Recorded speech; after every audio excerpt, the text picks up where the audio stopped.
नमो ज्ञानेश्वरा नमो ज्ञानेश्वरा निवृत्ती उदारा सोपान देवा मुक्ताबाई नमो त्रिभुवन पाव अद्यत्रय जननी देवाची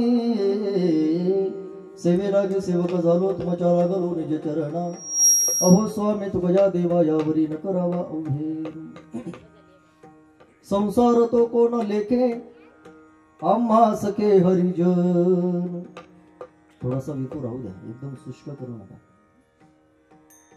संसार तो कोण लेखे आम्हा सखे हरिजन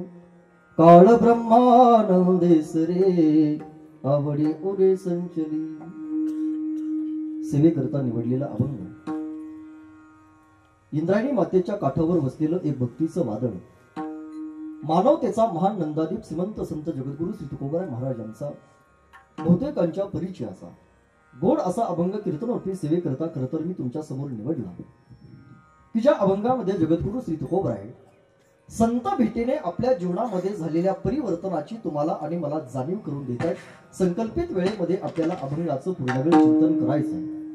जगद्गुरु तुकोबराय म्हणतात जोपर्यंत मला संतांची भेट झाली नव्हती तोपर्यंत माझं जीवन वेगळं होतं ज्या दिवशी मला संतांची भेट झाली संतांचा सहवास घडला त्या दिवसापासून माझं जीवन बदललं संत भेटीने तुमचं माझं जीवन बदलतं अभंगाकडे जर थोडंसं लक्ष दिलं तर अभंगाचं पहिलं चरण आहे तुम्हाला सहज कळेल संसार होतो कोण लेखे आम्हा सखे हरिजन याच्यातला आम्हा सखे हरिजन हा जो शब्द आहे या शब्दाचा अर्थ होतो संतांचा सहवास या एका शब्दाभोवती आज आपल्याला भगवंताची एकता सेवा करायची आहे त्याचं कारण असं आहे जगद्गुरु तुकोबराय म्हणताय संतांच्या सहवासामध्ये आम्ही गेलो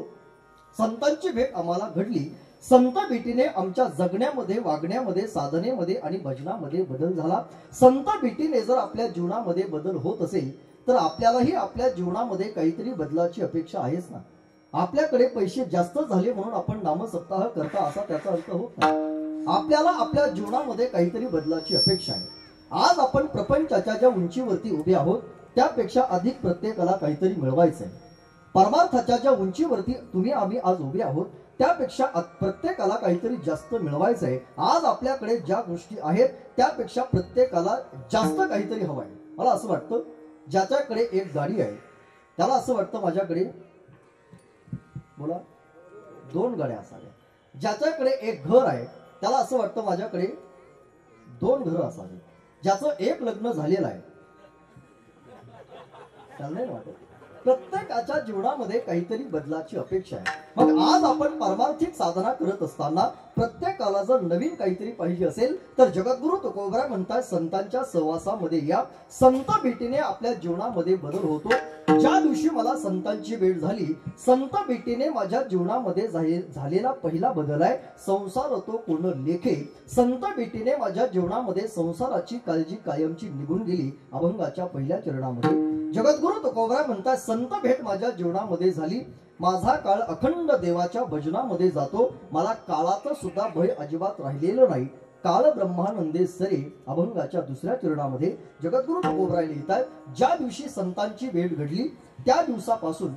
जसा दिवस माझा देवाच्या भजनामध्ये जातो तशी रात्र सुद्धा देवाच्या भजनामध्ये जात असल्यामुळे मला स्वप्नात सुद्धा कशाचीही चिंता राहिलेली नाही स्वप्नी तेही नाही चिंता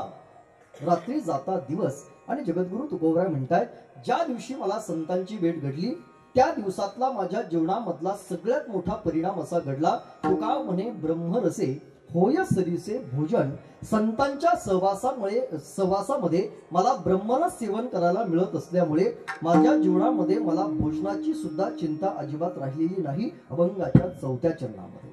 अभंगाच्या 4ही चरणाचा सरळ सरळ अर्थ मी तुम्हाला सांगितला तो तुम्हाला कळाला असेल जरी नसेल कळाला तर थोडंसं लक्ष माझ्याकडे द्या याही पेक्षा अगदी सोपं करून मी अभंगाचा अर्थ तुम्हाला सांगेन म्हणजे तुम्हाला कळेल अभंग जगद्गुरु तुकाराम महाराजांचा आहे